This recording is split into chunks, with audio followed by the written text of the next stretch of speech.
Baik, sebelumnya itu, perkenalkan nama saya Yosefina Warfalau, NPM 33200040 semester 2B, Prodi Pendidikan Biologi Fakultas Ilmu Pendidikan.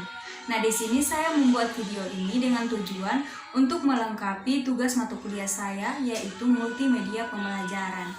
Nah, di sini pada kesempatan ini saya akan menjelaskan materi yang berkaitan dengan sistem sirkulasi pada manusia dan hewan. Pertama, saya jelaskan terlebih dahulu sistem peredaran darah pada manusia. Memiliki peran yang sangat penting bagi tubuh kita, yaitu untuk mengalurkan nutrisi dan oksigen ke dalam tubuh kita.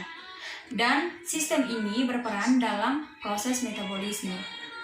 Oleh karena itu, penting untuk selalu menjaga kesehatan kita dan kelancaran sistem peredaran darah kita.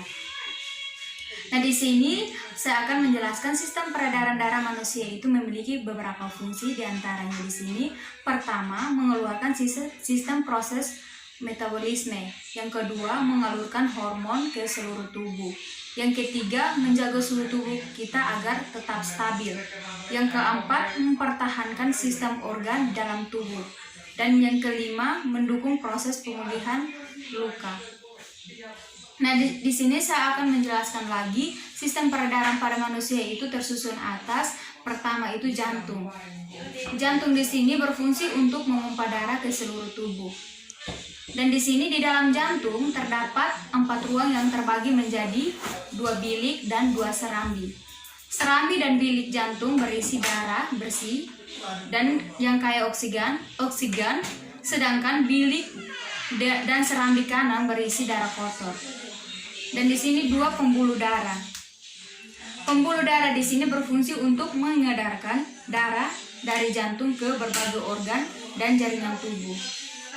Dan di sini ada 2 jenis pembuluh darah, meliputi 1 arteri. Arteri ini bertugas untuk membawa darah yang kaya oksigen dari jantung menuju seluruh jaringan dan organ tubuh. Dan yang kedua vena. Vena ini berfungsi untuk membawa darah dari seluruh jaringan dan organ tubuh untuk kembali ke jantung. Dan yang ketiga di sini darah. Darah berperan sebagai pembawa nutrisi, oksigen, hormon, dan antibodi ke seluruh tubuh. Darah manusia di sini terdiri atas beberapa bagian, yaitu pertama itu plasma darah. Plasma darah merupakan cairan berwarna kuning yang mengandung berbagai zat penting seperti hormon dan protein. Yang kedua di sini sel darah merah atau eritrosit. Sel darah merah itu berfungsi sebagai pembawa oksigen dan karbon dioksida. Dan yang ketiga sel darah putih atau leukosit. Sel darah putih adalah komponen utama dari sistem kekebalan tubuh kita. Sel ini berfungsi untuk mendeteksi keberadaan benda asing yang berbahaya seperti zat yang beracun dan kuman yang ada dalam tubuh kita. Dan yang terakhir itu keping darah atau trombosit. Keping darah atau trombosit untuk menunjang proses pembukuan darah kita saat terjadi luka. Dan sebelumnya itu kita sudah menjelaskan dia punya pengertian sistem peredaran pada manusia dan sudah dia punya bagian-bagian. Nah, di sini kita lanjut ke gangguan pada sistem peredaran darah.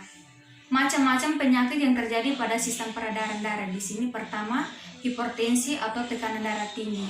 Yang kedua, sumbatan pembuluh darah arteri. Yang ketiga, penyakit jantung koroner. Yang keempat, gagal jantung. Nah, oleh karena itu, bahwa sistem peredaran darah itu ada gangguannya, maka hal yang penting bagi siapa saja untuk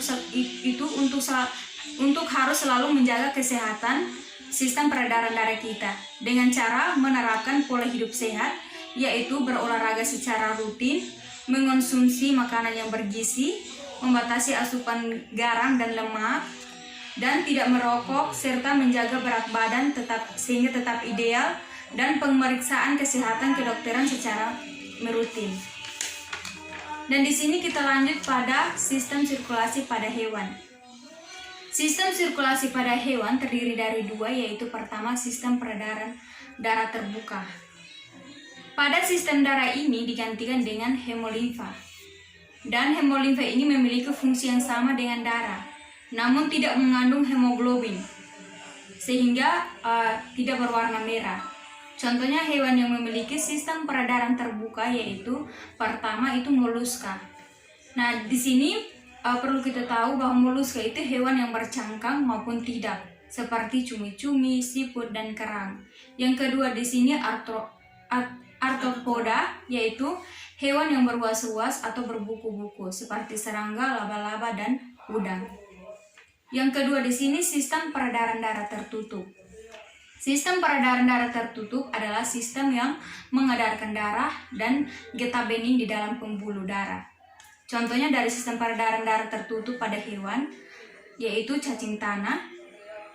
Karena cacing tanah ada 3 pembuluh darah pada cacing tanah, yaitu pembuluh darah punggung, pembuluh darah perut, dan pembuluh darah samping. Nah, di sini saya jelaskan pembuluh darah punggung itu mengalir dari belakang menuju arah kepala dan mengalir menuju pembuluh darah perut. Terus di dalam pembuluh darah perut itu mengalir dari depan menuju ke belakang. Yang kedua ikan. Ikan di sini memiliki jantung yang terbagi menjadi 2 ruangan, yaitu serambi yang berdinding tipis dan bilik yang berdinding tebal. Yang ketiga katak, yang keempat reptil. Sekian dan terima kasih.